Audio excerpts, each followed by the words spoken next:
마태복음의 5묶음의 예수님의 가르침을 우리가 계속 배우고 있습니다. 5장과 7장은 산상수훈에 대해서, 그 다음 10장은 12 제자들을 뽑고 그들을 파송하시면서 복음 전파 사역을 가르치셨고, 13장에는 하나님 나라의 비유에 대해서, 18장에는 믿음의 공동체의 실천 지침에 대해서 우리가 살펴봤습니다. 24장과 25장은 예수님이 미래에 일어날 심판에 대한 예언을 가르치고 있습니다. 그래서 조금 어려운 점이 있고 난해한 점이 있다 할지라도 예수님께서 우리에게 말하고자 하는 자는 분명합니다. 그걸 깊이 깨달을 수 있는 시간이 됐으면 좋겠습니다. 제자들이 예루살렘 성전에 갔다가 그 성전 건물을 보고 굉장히 이 성전 좀 보십시오, 이 돌 좀 보십시오, 이렇게 우러러봤습니다. 그러자 예수님 말씀이, 너희가 이 성전을 보느냐? 이 성전이 돌 하나도 남지 않고, 돌 위에 돌 하나도 남지 않고 다 무너질 것이다 라고 그런 의미심장한 말씀을 하십니다. 그 말을 듣고 제자들이 감람원에 와서 이렇게 모였는데 궁금해서 예수님께 물어봅니다. 아까 그 말씀하셨는데 언제 예루살렘 성전이 이렇게 무너지겠습니까? 언제 주님의 재림이 있겠습니까? 언제 세상 끝날이 오겠습니까? 그때의 징조는 어떤 징조가 있겠습니까? 라는 그런 질문을 하게 되었고, 그것에 대한 답변이 바로 24장, 25장에 나타나 있는 겁니다. 그래서 우리는 첫 번째 시간에 바로 진통의 시작, 고난의 시작에 대해서 말씀을 나눴습니다. 이미 고난은 시작됐다. 어떻게 보면 그렇게 말씀을 하시면서 우리에게 요구하는 건 뭐냐? 미혹받지 않도록, 불안해하지 않도록, 흔들리지 않도록. 이 믿음이 미혹을 받아서 흔들리거나 불안해하거나 이러면 안 된다라는 그런 가르침을 줬습니다. 그러니까 아마 초대교회 이래로, 아니 인류의 역사 이래로, 가인이 아벨을 핍박하여 죽인 것 이래로 지금까지 이 고난은 계속되고 있다고 볼 수 있습니다. 하나님 나라가, 하나님의 뜻과 계획이 이 땅에 완성되기 전에는 고난은 이미 시작되어져 있습니다. 우리는 하나님을 믿는 신앙생활, 그 신앙생활 자체가 어떻게 보면 진통입니다. 하나님 말씀대로 살고자 하는 우리들의 신앙과 또 악한 이 세상 속에서 그것과 싸워야 되는 그런 고난이 언제나 있는 거예요. 절대 어떤 고난이 여러분 앞에 닥친다 할지라도 흔들려서는 안 되겠습니다. 그 다음에 두 번째 시간에는 우리가 복음 전파와 박해에 대한 주제를 가지고, 박해 속에서도 복음 전파의 사명은 인내로서 계속돼야 된다. 그래서 그 복음 전파의 사명을 우리가 박해 속에서도 완수해야 된다라는 걸 말씀드렸습니다. 그러면서 초대교회 때 정말 10개의 황제들에 의한 아주 그 핍박에 대한 얘기도 드렸습니다. 근데 그런 일들은 역사 속에서 자주 반복됩니다. 코로나19 시대에 우리도 어떤 의미에서는 성도들이 지금 박해를 받고 있고 고난을 당하고 있는 것일 수도 있습니다. 이런 크고 작은 박해들은 복음을 전하는 곳곳에 있습니다. 어디든지. 그래서 순교하는 사람들도 있고 복음을 위해서 목숨을 바치고 자신의 인생을 헌신하는 많은 사람들이 있었습니다. 그런 박해 속에서도 성도들은 인내로서 끝까지 버티고 견디고 그 사명을 감당하는 그런 성도의 자세를 가져야 되겠다는 겁니다.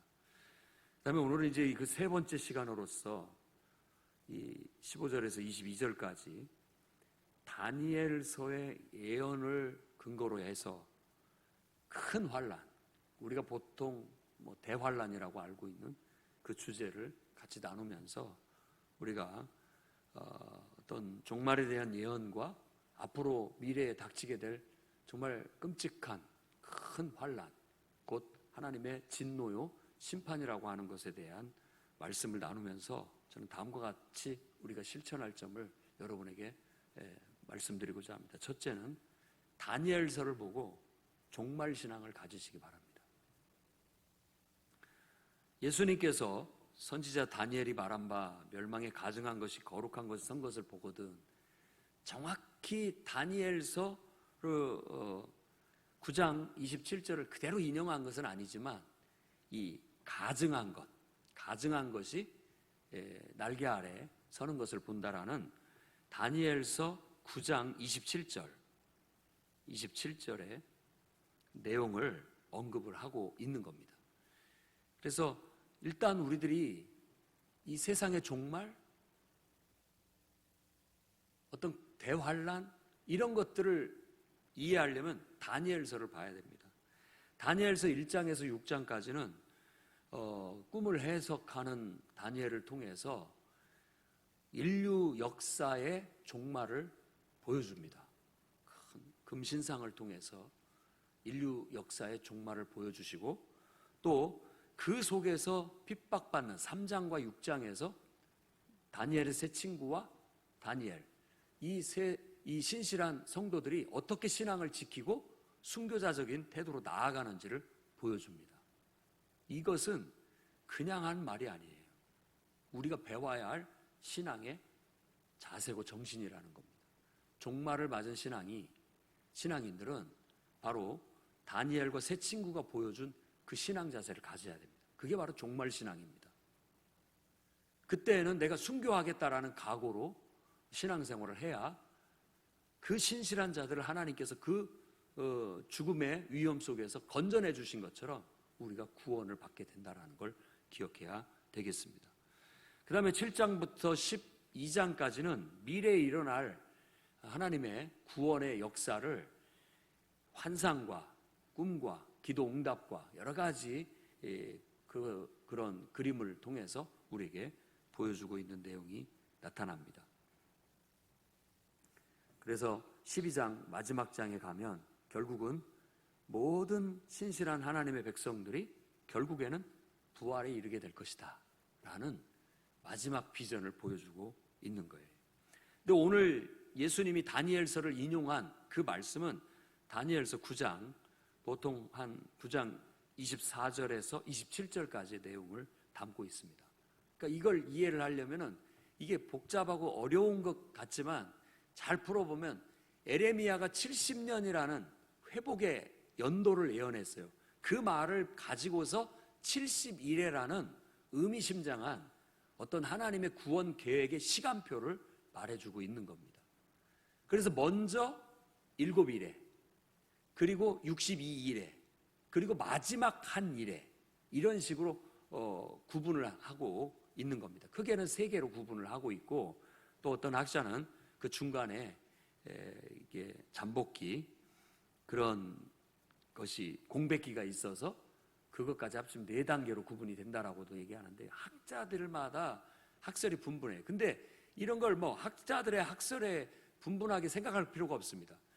에레미야의 70년은 뭐냐면 나라가 망하고 성전이 파괴되고 포로로 끌려가고 70년 후에 다시 회복돼서 돌아온다라는 거예요.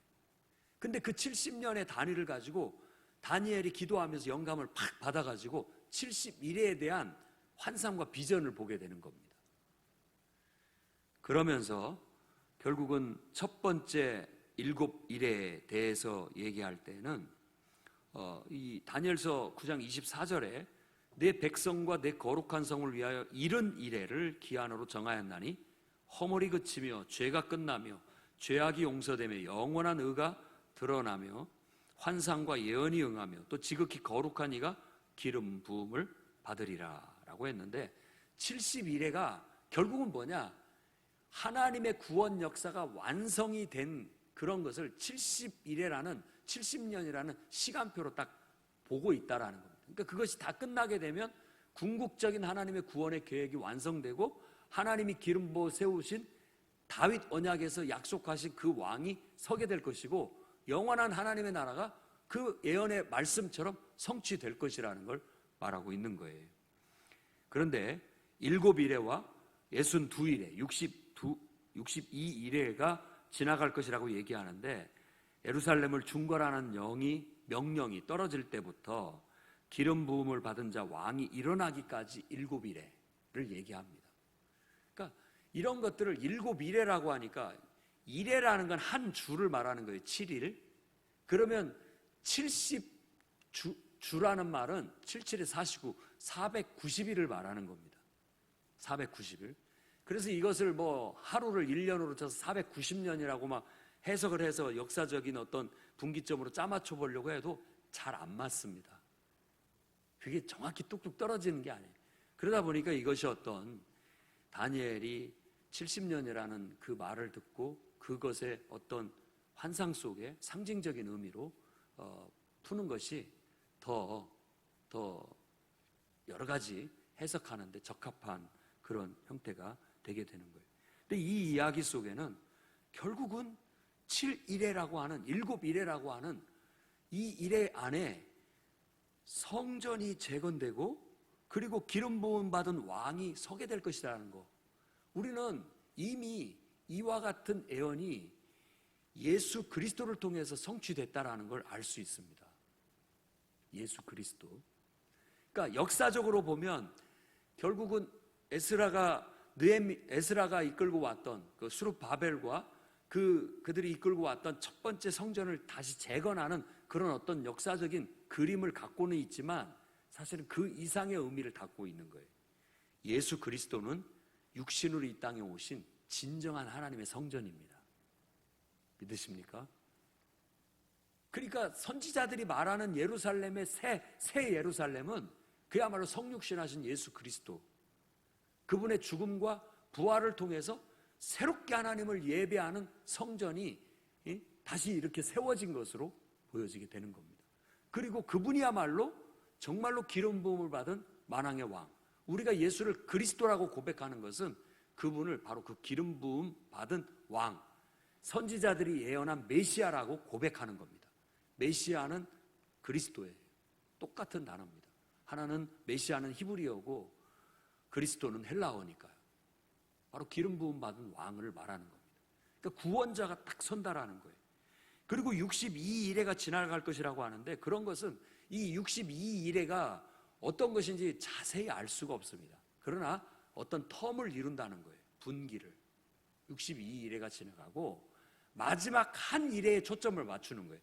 지금 예수께서 말씀하시는 것도 이 마지막 한 일회에 초점을 맞추는 겁니다. 그래서 성경을 해석하는 사람들은 바로 구원자 예수 그리스도, 기름 부음 받은 그가 만왕의 왕으로서 죽음과 부활을 통해서 우리의 주와 그리스도가 되셨고 그 이후의 교회 시대를 62일의 안으로 다 이렇게 싸잡아서 해석을 하려고 합니다. 그리고 마지막 종말 때에 한 일회를 맞추는 거예요. 그래서 이 한 일회가 하루를 7년으로 봐갖고 이것들을 용어를 만들어내기를 7년 대환란. 오늘 말씀에 이건 아주 큰 환란이 있을 거라고 얘기를 하고 있잖아요. 그래서 7년 대환란이라는 용어가 생겼지만 그것은 다니엘서 그리고 이 마태복음 24장 그리고 요한계시록 이것들을 다 종합해서 나온 그런 만들어낸 그런 용어일 뿐입니다. 그러니까 그런 것에 7년이든 뭐 그것이 뭐 70년이든 이게 중요한 게 아니에요. 중요한 것은 뭐냐? 때가 되면 큰 환란이 임하게 될 것이다 라는 거예요. 다니엘서 9장 27절에는 그렇게 얘기합니다. 그가 장차 많은 사람들과 더불어 한 일해 동안의 언약을 굳게 맺고 그가 일해의 절반의 제사와 예물을 금지할 것이며 또 포악하여 가증한 것이 날개를 의지하여 설 것이며 또 이미 정한 종말까지 진노가 황폐하게 하는 자에게 쏟아지리라. 이 말은 무슨 말이냐면 기름 부음 받은 자가 끊어지게 될 것이고 결국은 메시아 곧 기름 부음 받은 의로운 왕이 끊어지게 될 것이고 한 왕이 세워지게 돼서 그 왕이 와서 마을을 도시를 무너뜨리고 성소를 무너뜨리고 거기에다가 바로 이 가증한 것을 세우게 된다라는 그 우상을 세우는 걸 말하는 겁니다. 그런데 우리가 역사적으로 보면 168년에 BC 예수님이 태어나시기 전 168년에 이 안티오쿠스 에피파네스라고 하는 헬레니즘 시대에 그 팔레스타인 지역과 시리아 지역, 지금 말하는 이란, 이라크 그 지역을 점령하고 있던 안티오쿠스 에피파네스 왕이 있는데 거기가 예루살렘을 완전히 정복하고 또 유대인들을 핍박하고 죽이고 그뿐만 아니라 성전을 모독하는 일을 한 거예요. 그러니까 거룩한 번제단 위에다가 바로 제우스 신상을 세워버린 거예요. 그러니까 유대인들이 완전히 뚜껑이 열렸죠. 완전히 돌아가지고 어떻게 그럴 수가 있느냐라고 해가지고 목숨을 걸고 항전을 하는데 그게 마카비 혁명으로 이어지게 되는 겁니다.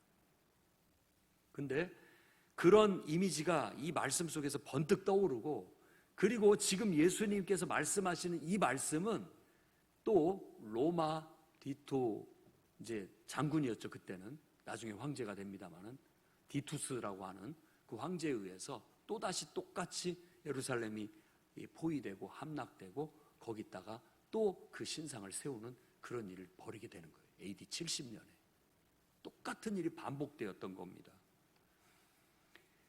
그러면서 성전은 돌 위에 돌 하나도 남지 않게 다 회파되고 파괴되고 그런 일들이 역사적으로 벌어지게 되게 되는 거예요. 그러니까 이 속에는 바로 그런 여러 가지 함축적인 이미지가 들어있는 거예요.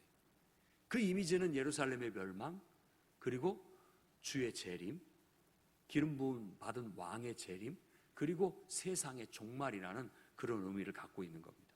그런데 바로 이 종말이라는 것이 큰 환난과 함께 오게 될 것이라는 것을 예수님은 우리에게 지금 말해주고 있는 겁니다.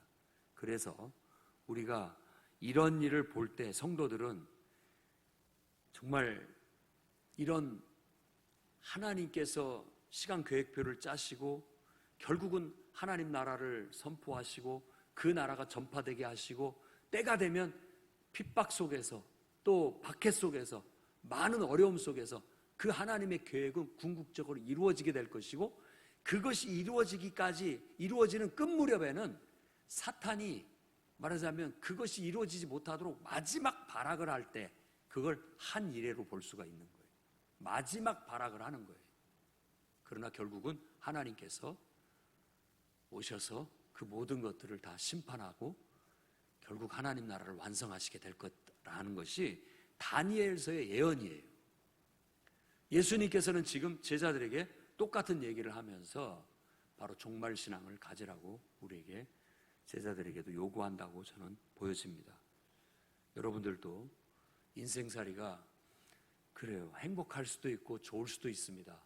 그러나 우리가 신앙생활하기가 참 이렇게 편치 않고 어려움도 많고 핍박도 많고 방해도 많고 그렇다고 느껴진다면 여러분, 이것은 당연히 있을 일이라고 생각하시고 순교해서라도 내 믿음을 지키겠다는 각오를 가지시기 바랍니다. 그게 종말 신앙입니다.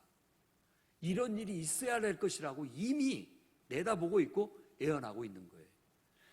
우리의 이 진리를 추구하는 삶, 그리고 하나님의 꿈과 비전을 품고 하나님의 뜻대로 살아가는 이 삶 속에는 바로 이런 큰 어려움이 닥쳐야, 이런 진통을 겪어야 결국은 하나님의 뜻이 성취될 수 있다는 걸 기억해야 됩니다.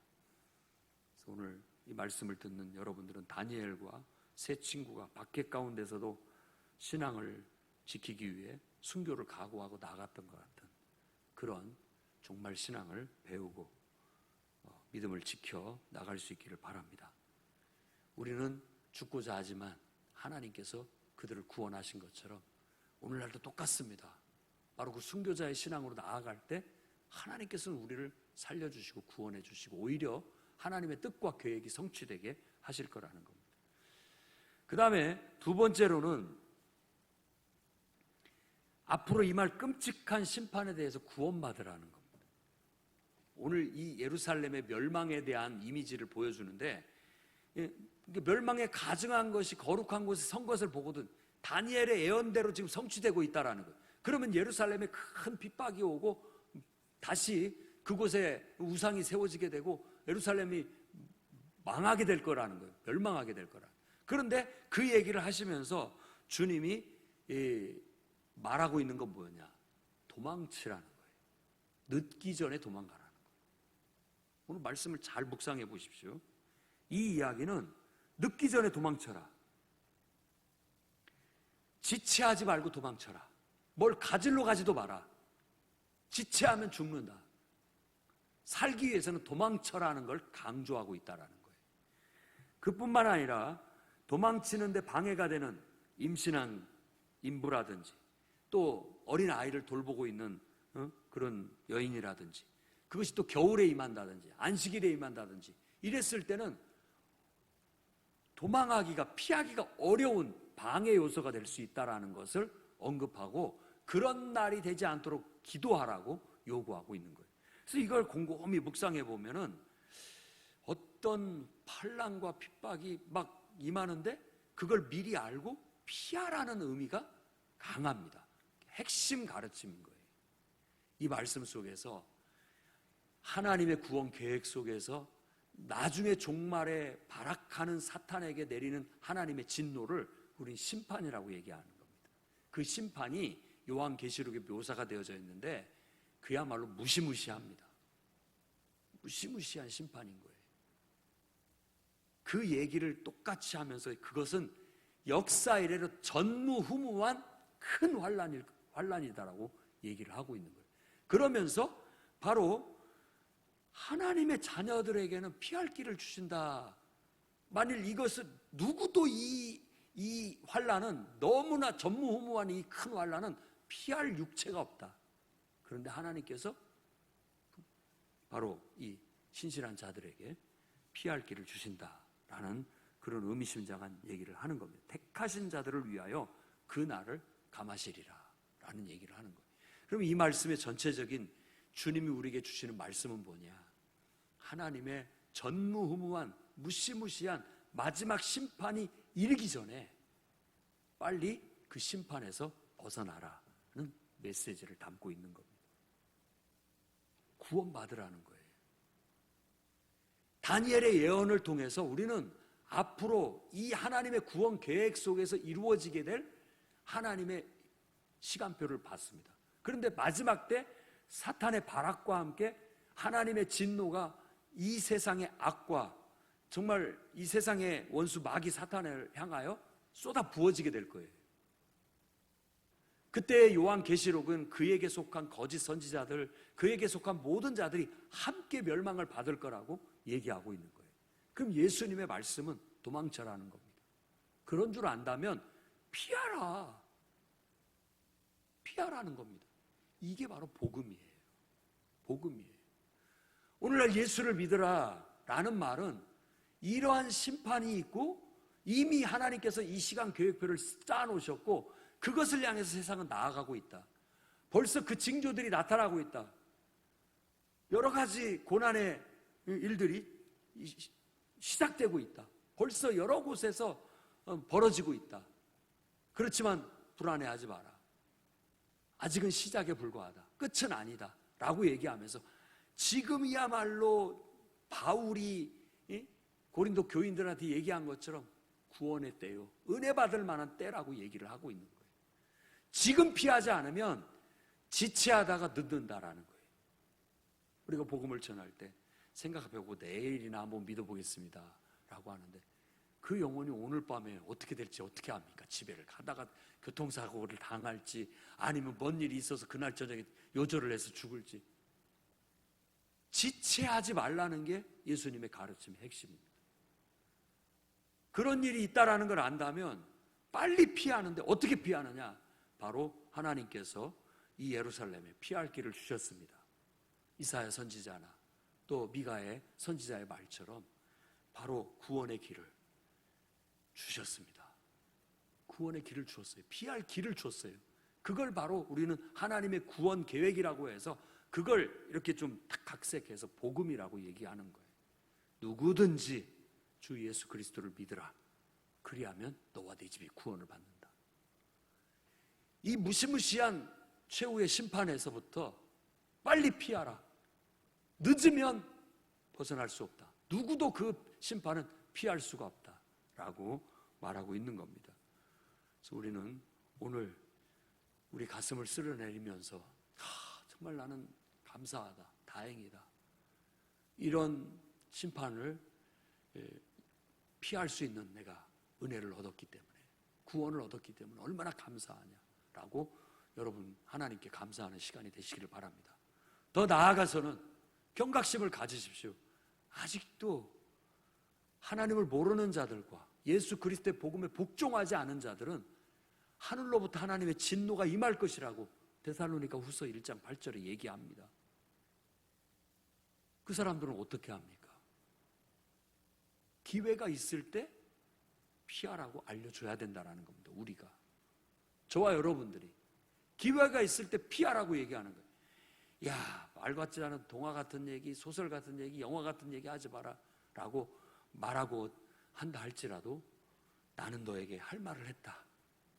이런 일이 있을 거라는 걸 내가 하나님의 계획표를 내가 말해줬고 귀뜸해줬고 피하라고 했다. 피하지 않는 건 네 잘못이다. 나중에 나는 너에게 대해서 너의 핏값은 없다. 나는 할 말을 했다. 네가 듣지 않았을 뿐이다 라고 말해줄 수 있어야 된다는 겁니다. 춘향전에 보면 암행어사 출두야라고 하는 대목이 나오죠. 그때 임몽룡이 가가지고 있다가 네가 마시는 술은 백성들의 피 어쩌고 저쩌고 쓰는 암행어사라는 어떤 어필을 딱 하고 던져놓고 나갑니다. 그걸 보고 알아본 사람들은 벌벌벌 떨면서 그 자리를 피합니다.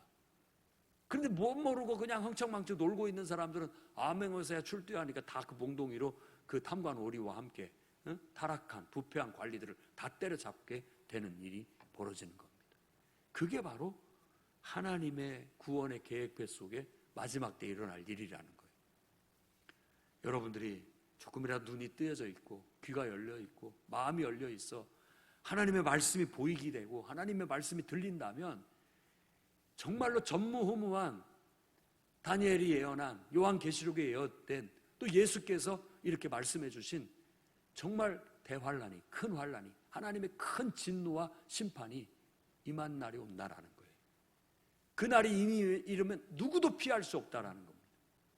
피할 수 있는 길은 그 날이 오기 전에 하나님을 받아들이고 예수 그리스도 구원을 받아들이고 피하라는 겁니다.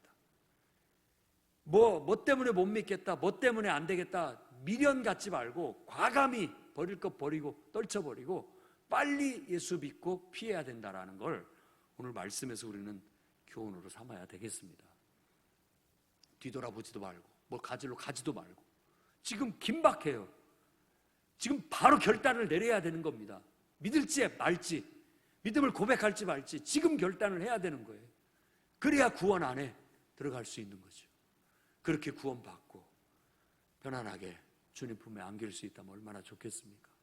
여러분에게도 그 은혜가 평생 잃어버린 바가 되지 않기를 바라고 아직도 구원받지 못한 영혼들을 위하여 오늘 또 여러분 눈물을 흘리며 그들이 이 모든 두렵고 무서운 것을 깨닫고 두려움 속에서라도 빨리 피하고자 하는 마음을 갖고 그리스도의 복음을 받아들이는 구원을 받아들이는 그런 역사가 있도록 힘써 주시기 바랍니다. 여러분의 손에 한 영혼이 달려 있습니다. 여러분들이 그들에게 가서 경고하고 알려주고 피하라고 말해줘야 됩니다. 여러분이 그 일을 하지 않으면 나중에 내가 너를 통해서 그 영혼에게 그 말을 전하라고 했는데 왜 그걸 하지 않았느냐, 그 영혼은 도대체 누가 어떻게 해라는 말이냐 라고 했을 때 부끄러워 숨는 일이 없기를 바랍니다. 당당하게 나는 할 말을 했다, 전할 걸 전했다 라고 할 수 있는 저와 여러분이 되기를 주의 이름으로 축원합니다. 기도하겠습니다.